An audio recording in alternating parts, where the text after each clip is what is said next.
أعوذ بالله من الشيطان اللعين الرجيم بسم الله الرحمن الرحيم الحمد لله رب العالمين والصلاة والسلام على سيد الأنبياء وخاتم المرسلين سيدنا ونبينا بالقاسم محمد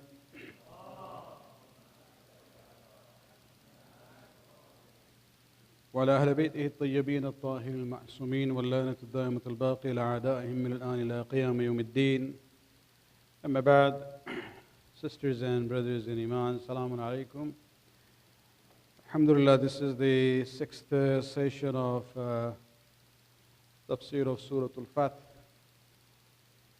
Because of the change in the timing of Salat, inshallah from next week, we will have the program before the Maghrib prayers, starting at 7:30, ending with Maghrib prayers. And as the time of Maghrib goes even further later, the criteria would be an hour before Maghrib, inshallah. In the last five sessions, we have looked at 17 ayat of Surah Fath, which is a surah dealing mostly with the events surrounding Sulh Hudaybiyah and the predictions about what will happen after that. The first to third ayat were about victory granted to the Prophet. Ayat number 4 to 5 was about the tranquility, the sakina that Allah revealed on the mu'mineen. Ayat 6 and 7 was about the opposite of that, of the non-believers. And ayat number 8 to 10 was about the Prophet as a witness and as a bearer of good news and the bearer of warning. Last week we looked at ayat number 11 to 17, where the main theme was obedience to the Prophet of Islam and the consequences of disobeying him. This is again continuing with the theme of the status of the Prophet as Ash-Shahid and Mubashiran wa Nadhiran. Tonight we'll be looking at two ayat only, inshallah, ending by 9:30. Don't want to, keep you for much longer than that. That has been my target. Ayat number 18 to 19. It's just two ayats, but there's a lot to be discussed, and there is also a controversial issue about it. We need to go through it. And this is basically to do with the concept of Bay'atul Ridwan and the blessings of Sulh Hudaybiyah that Allah mentioned as the clear victory.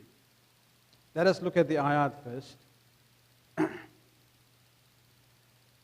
Allah subhanahu wa ta'ala in ayat number 18, He says, لَقَدْ رَضِيَ اللَّهُ عَنِ الْمُؤْمِنِينَ إِذْ يُبَايِعُونَكَ تَحْتَ الشَّجَرَةِ فَعَلِمَ مَا فِي قُلُوبِهِمْ فَأَنزَلَ السَّكِينَةَ عَلَيْهِمْ وَأَثَابَهُمْ فَتْحًا قَرِيبًا وَمَغَانِمْ كَثِيرًا يَأْخُذُونَهَا وَكَانَ اللَّهُ عَزِيزًا حَكِيمًا.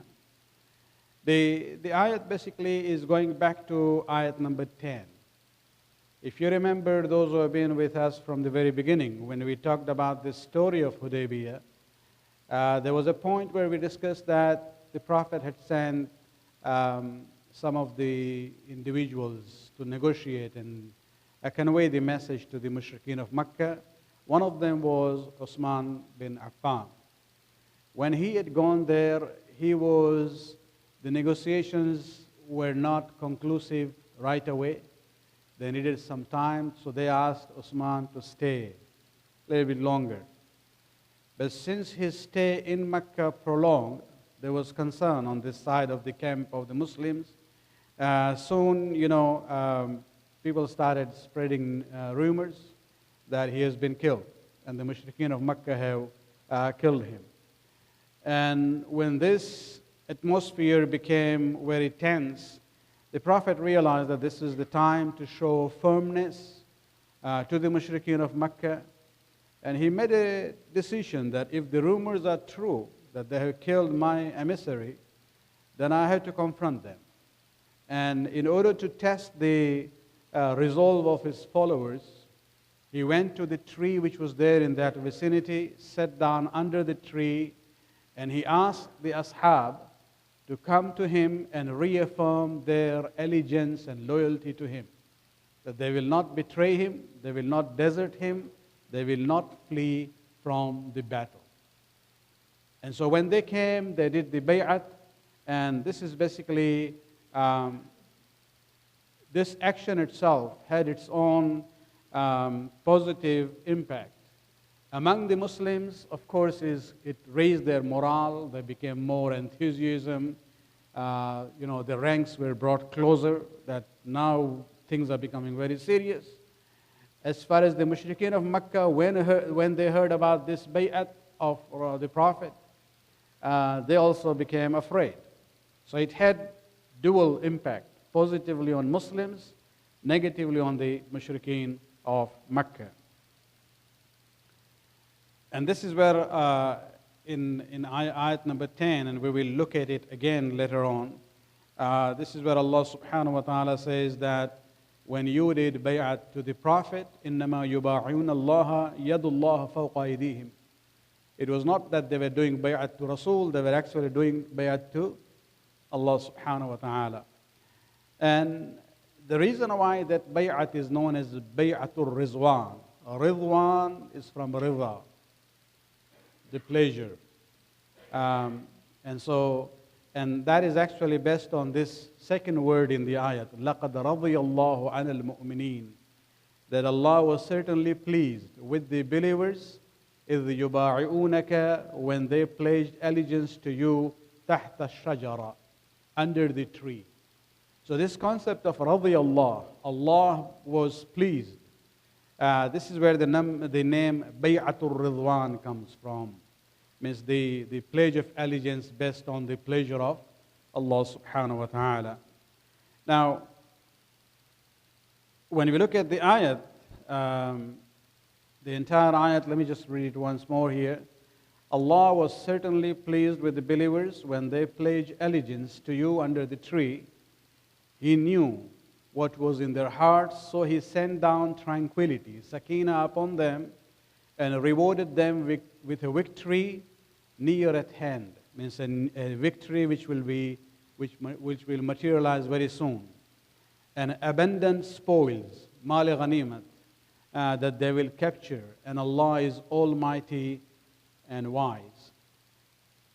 Let us look at this ayat. Number one, what Allah subhanahu wa ta'ala says is that there are four things. Again, in a way this is a repetition, with slight difference of what was discussed in the earlier ayat, that Allah has blessed certain things to the Prophet in form of Sulh Hudaybiyah, certain other things to the mu'mineen. This is actually another version of the same thing. The first thing that we see in this Sulh Hudaybiyah is the issue of the ridha of Allah subhanahu wa ta'ala. This is the greatest of achievements for a human being. It's not the rivers of honey and milk in paradise. This is for the ordinary people. For those who are at a higher level, what they seek is ridha, the pleasure of Allah subhanahu wa ta'ala. The second thing in this ayat we see is tranquility. فَأَنزَلَ السَّكِينَةَ عَلَيْهِمْ. Allah sent down, this was also repeated in earlier ayat, that Allah sent down calmness, tranquility on the mu'mineen at that time. Number three, وَأَثَابَهُمْ فَتْحًا قَرِيبًا. He basically rewarded them with an imminent victory, a victory which is going to happen very soon. And this refers to Fath Khaybar, which happened actually just a month after Sulh Hudaybiyah. And we'll talk about it in the following two ayat next week, inshallah. And number four, not only Khaybar would be a ghanimat and blessing for the Muslims, there will be many other maghanim kathira, many blessings which they will get their hands onto it. And then Allah subhanahu wa ta'ala ends by saying, وَكَانَ اللَّهُ عَزِيزًا حَكِيمًا.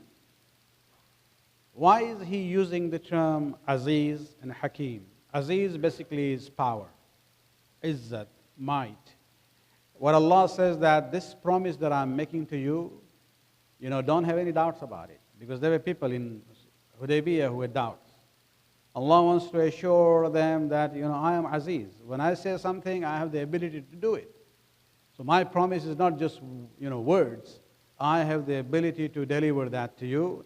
And number two, Hakiman. The decision that your Prophet is making based on what I'm asking him to do is on wisdom. If you don't understand, just keep your mouth closed. Don't object to my messenger. And so this is basically tying in with the whole atmosphere which was there in Hudaybiyah. Now, the issues that I would like to really discuss under these two ayat is, number one, this concept of رضي الله عن المؤمنين لقد رضي الله عن المؤمنين إذ يبايعونك تحت الشجرة. This is an ayat which is used by our brothers in the world of Islam to say that all Sahaba radiyallahu anhum. This is where it comes from.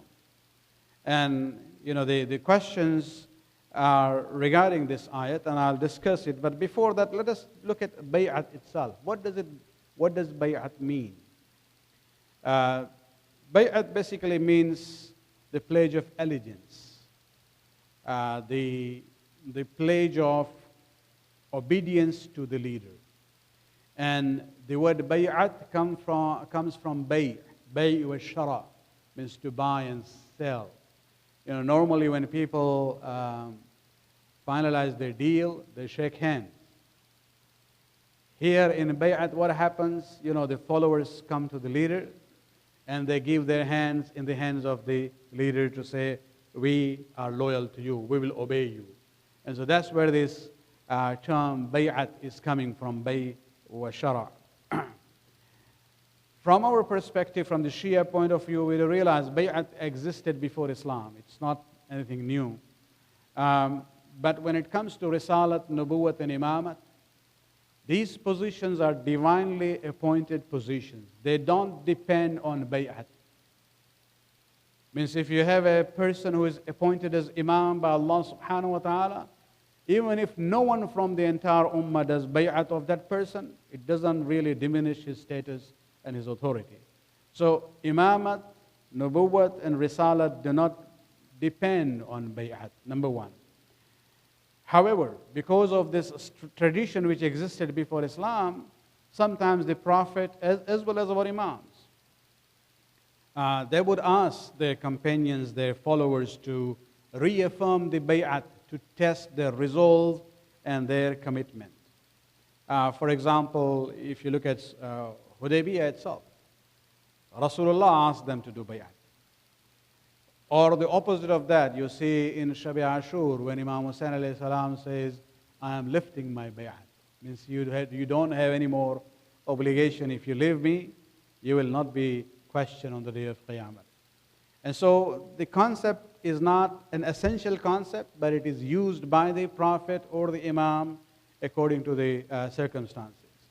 And so when the Prophet sat down under the tree, تحت الشجرة, and asking Muslims to come and do bay'at at his hand, he just wanted to basically, reconfirm the loyalty of his companions, especially when he heard doubts by people. Even later on, when the ayat were revealed and when the Prophet said, Allah subhanahu wa ta'ala has declared, Inna fatahna laka fatham mubina.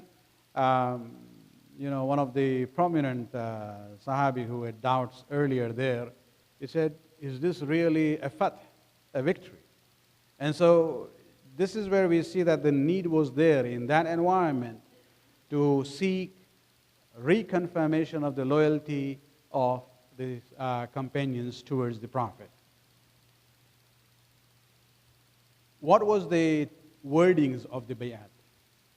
There are different versions, but unanimously all Muslim historians agree that the bay'at was done ala an la nufir, that we pledge our allegiance to you, O Rasulullah, that we will not flee and run away from the battle.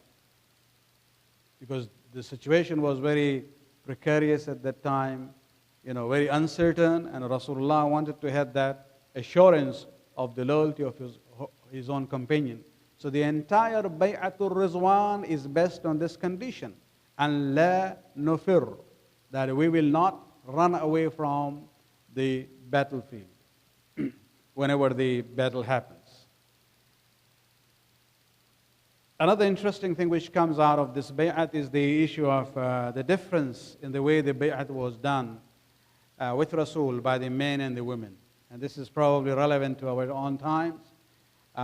As far as the men are concerned, they came and they would give their hand in the hands of Rasulullah. But the women who were there, they also came and did bay'at. How did they do? We know that, in Islam, when it comes to the opposite genders, if they are not mahram, you are not allowed to touch them. And that is also for Rasulullah.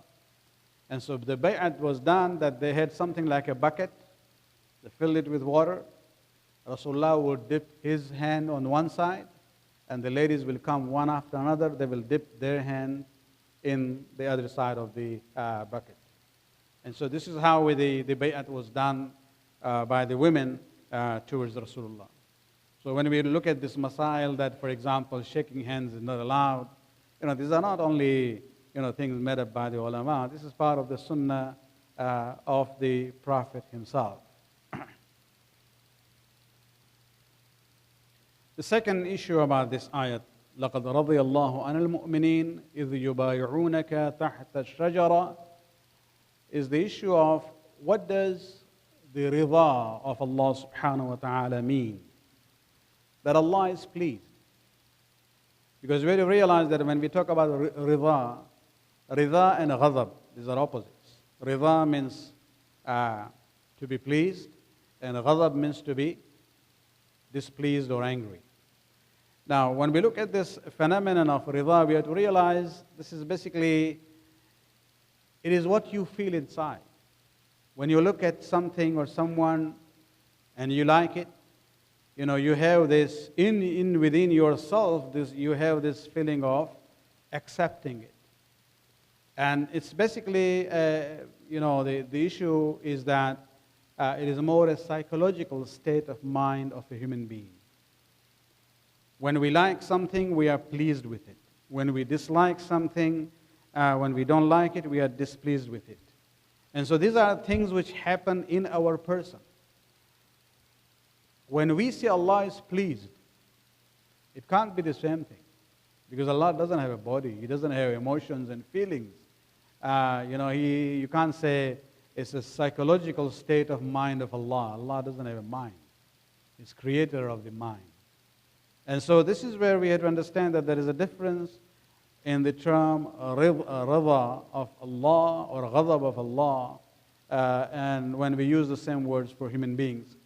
For Allah subhanahu wa ta'ala, rida means that He is pleased with your action, which means He is going to reward you for your good deeds. So rida is basically reward from Allah subhanahu wa ta'ala. It is not linked to His dhat, it is linked to His fi'l. We divide the attributes into sifat zat, the attributes of the person of Allah, and sifat af'al, the attributes of the actions of Allah subhanahu wa ta'ala. Rida and ghadab are not part of the zat of Allah subhanahu wa ta'ala. These are part of the actions of Allah. And rida means He is rewarding someone for the good deed. And ghadab would be the opposite. He is going to punish someone for the bad deeds. And this is reflected by the words rida and ghadab. Now the main issue here is when the ayat says لَقَدْ رَضِيَ اللَّهُ عَنِ الْمُؤْمِنِينَ إِذْ يُبَايِعُونَكَ تَحْتَ الشَّجَرَةِ, that Allah was certainly pleased with the believers when they pledged allegiance to you under the tree. The question raised is that, was this pleasure of Allah, rida of Allah to these Muslims in Hudaybiyah who did bay'at at the hands of the Prophet, was this universal? Does it apply to everyone who was there? And if yes, then does it apply to them till the end of their life or not? If you say this applies to everyone and it applies to them till the end of their life, then of course they are radiyallahu anhu. And of course they will go to Jannah. And we have a problem with that. And this is where we have to look at the ayat again. Because the Sunni Muslims, basically they present this as a proof of Allah's pleasure and rida with those who were present in Hudaybiyah. And they also quote a hadith, we would consider it to be a concocted hadith, where the Prophet says, لا يدخل النار أحد ممن بايع تحت الشجرة. None of those who did bay'at under the tree with me will go to Jahannam. This is what they are quoting best in this ayat. And this is where we have this concept, the difference between the Shia madhab and the Sunni madhab on this issue of the Sahabiyyah, where they consider the Sahaba, all of them to be okay, all of them to be adil. Collectively, we are not even allowed to criticize them in any way, and that all of them will go to Jannah. Whereas the Shia perspective on this issue is different. And we'll come to that at the end. But let us look at this ayat again. Is this ayat universal? In a sense, it applies to everyone who was there in Sulh Hudaybiyah doing the bay'at tahta shajara? And does it apply to them for entire their life? Number one, there are two words you have to pay attention to, those words in the same sentence. لَقَدْ رَضِيَ اللَّهُ عَنَ الْمُؤْمِنِينَ إِذْ يُبَايِعُونَكَ تَحْتَ الشَّجَرَةِ. One is رَضِيَ, Allah is pleased. But then there is something says is. What does is mean?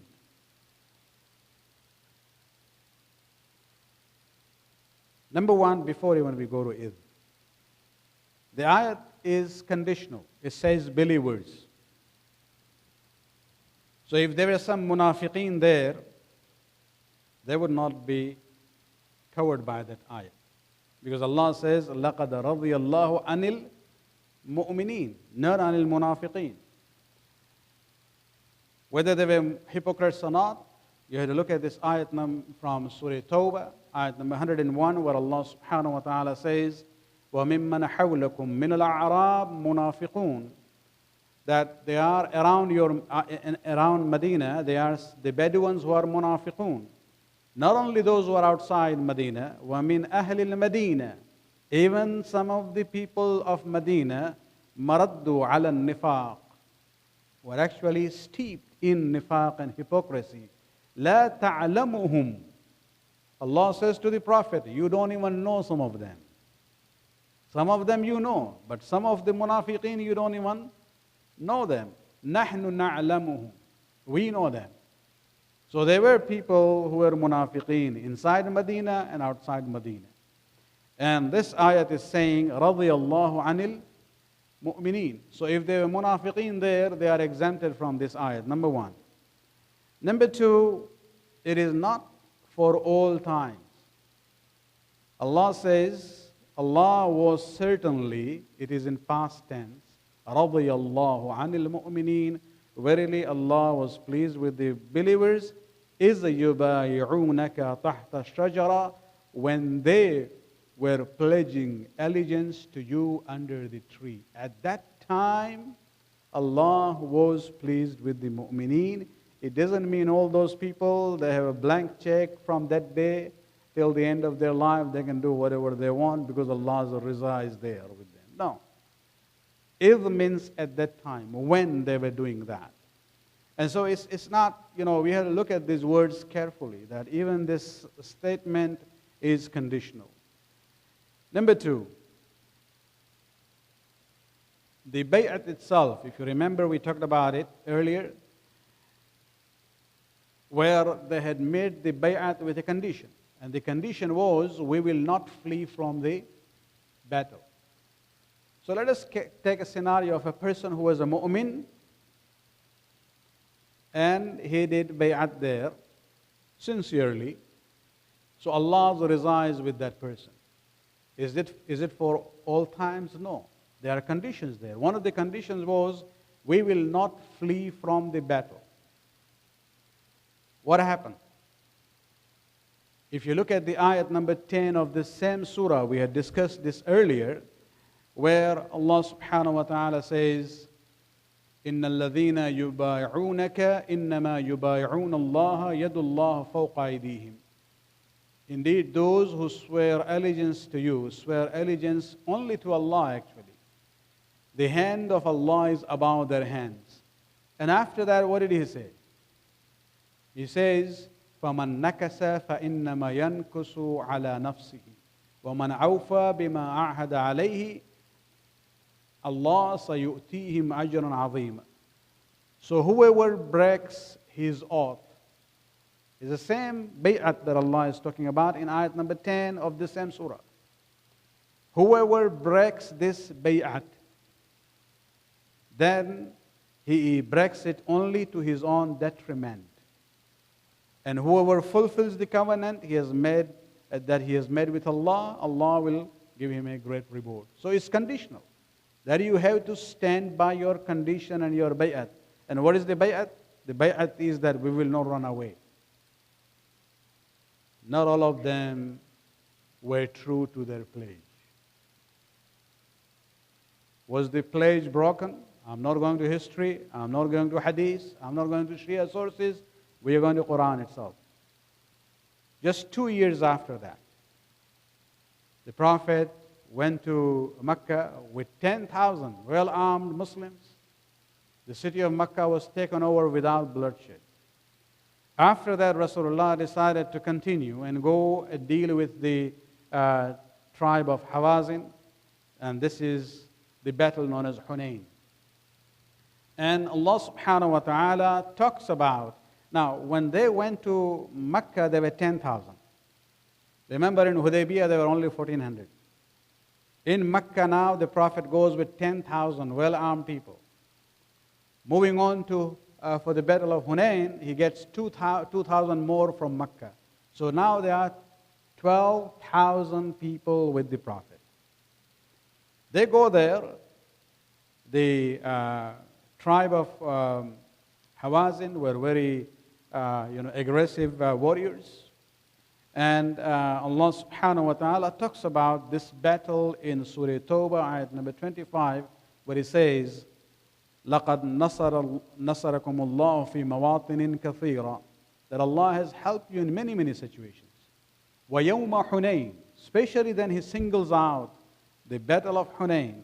Is أَعْجَبَتْكُمْ كَثْرَتُكُمْ. When you were overcome by your own large number, 12,000 warriors. But then Allah says, you became arrogant because of your numbers. فَلَن تُغْنِي عَنْكُمْ شَيْئًا. These numbers that you were thinking about yourself didn't really help you at all. And what happened? وَزَاقَتْ عَلَيْكُمُ الْعَرَضُ بِمَا رَحُبَتْ. And the earth became narrow for you in spite of its being expanded. It was very expanded, but at that time, in that right in the middle of the fight, you realized that you were cornered from all sides. And then what did He do? ثُمَّ وَلَّيْتُمْ مُدْبِرِينَ. Mudbirin means you showed your back and started running.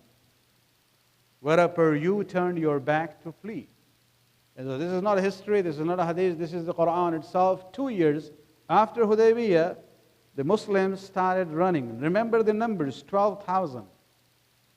And, how many of them were left? Just make a guess. If there were 12,000 people, if majority had left, the deserted Rasulullah, how many were left? Historians actually give the number from 4 to 8 people. And among those 4 to 8, you have Banu Hashim. Only one, Abdullah bin Mas'ud, was an outsider. They were the only one who were left there, defending Rasulullah. Of course, Ali was with them. All of them had run away, and Rasul actually, says to Abbas, his uncle who was there, he says, why don't you call them? Call them back. And he, started shouting in a very, loud voice, يا معشر المهاجرين والأنصار يا أصحاب سورة البقرة يا أهل بيعة الشجرة. He says, all the people who did bay'at in Hudaybiyah, إلى أين تفرون? Where are you running away? هذا رسول الله. And these are not my words, these are the words from Tabari, even the famous muhaddiseen of Ahl Sunnah wal Jama'ah also they have. And so, they ran away. So you look at that even those who did bay'at, just in 2 years, they basically, were not loyal to the pledge that they had made. And this is where we come back to this ayat.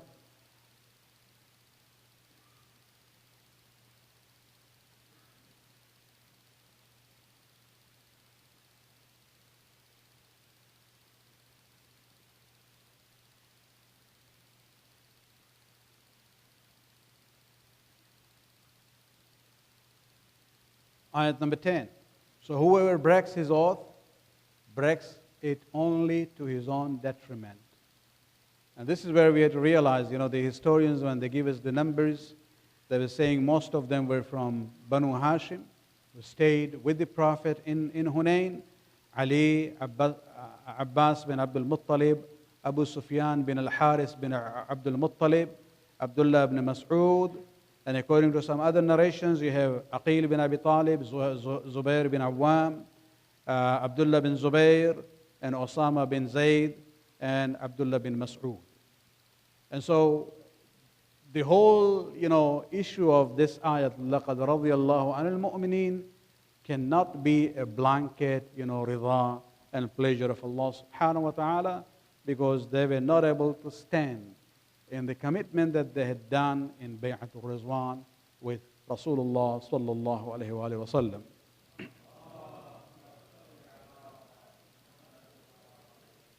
In conclusion, I would like to say that, we are not against the Sahaba of Rasulullah. They are actually the role models for us. But we don't consider all of them to be okay. We believe they're human beings like us. They were good and bad among them.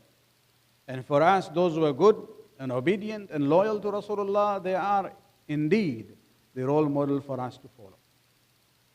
And so it's not an issue that we as Shias do not believe in the respect and honor of the Sahaba, but we discriminate between those who are good and those who are not good. Many times we are told, there is a hadith of the Prophet where he says, أَصْحَابِكَ النُّجُومِ بِمَنْ اِقْتَدَيْتُمْ اِهْتَدَيْتُمْ. That my companions, covering all of them, they are like stars. When the people travel in the sea, they basically look at the stars to find the direction. So he says, my companions are like the stars. بِمَنْ اِقْتَدَيْتُمْ. Whoever of them you follow, اِهْتَدَيْتُمْ. You are rightly guided. Now this is a hadith which is impossible. It cannot be true, because let us go to Siffin. You have Ali Amir al-Mu'mineen, a Sahabi there. That alone is the relationship to Rasulullah. He's a Sahabi, and then you have Talha and Zubair who are Sahabi.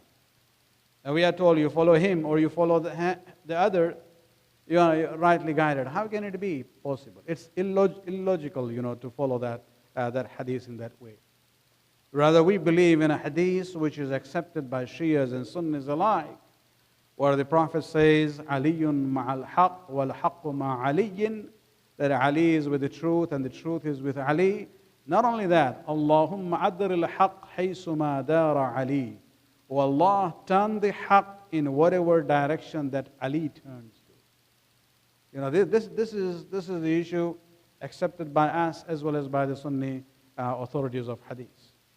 And that is the criteria that we go by. And so, yes, this ayat is true, but it says, إِذْ يُبَايِعُونَكَ Probably at that time, yes, Allah's Rizā was there, but it was conditional. And if that condition was not fulfilled, the Rizā of Allah subhanahu wa ta'ala is not universal. It is not for all the time.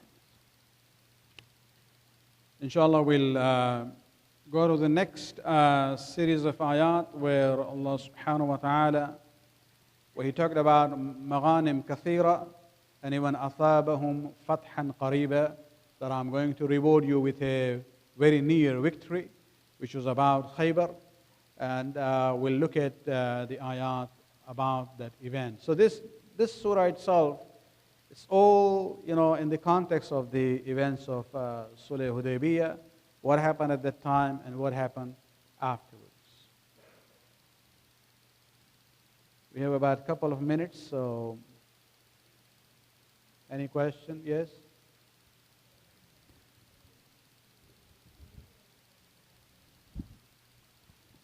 Mali Ghanimat, the spoils or the booty, war booty. The way it was distributed was basically, in case of war, it was to be distributed among those who were participating in that battle. Remember the people who stayed behind, didn't go in Hudaybiyah, and we discussed the ayat last week, where they wanted to go to the next campaign, which is Khaybar, and Allah refused them. Then only those who are in Hudaybiyah will go to Khaybar. And these people wanted to go because now they realize, okay, there is some goodies at the end, so we want to be part of it. And Rasulullah refused. And that Allah subhanahu wa ta'ala does not want you to go with me for the next campaign. And so this is where you see that it was only to be distributed among those who participated in the battle itself. Of course, there is also a concept of khums in it, where the Rasul will take first 1/5, and then the rest would be distributed among the Muslims.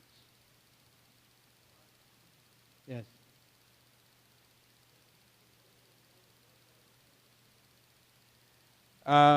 We will look at it later on, but if we go to the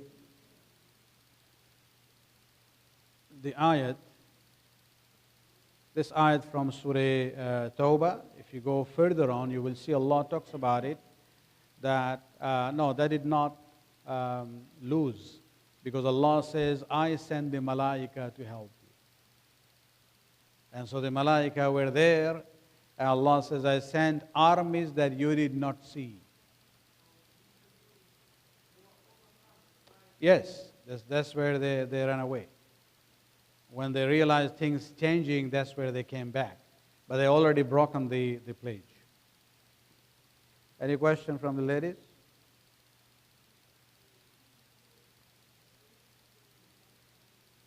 It means, although the earth is very wide, but sometimes circumstances are such that you don't really have any place to move or go. Not physically, but in a sense, because of the environment. Maybe they are taking you from all sides. You are restrained in your movement.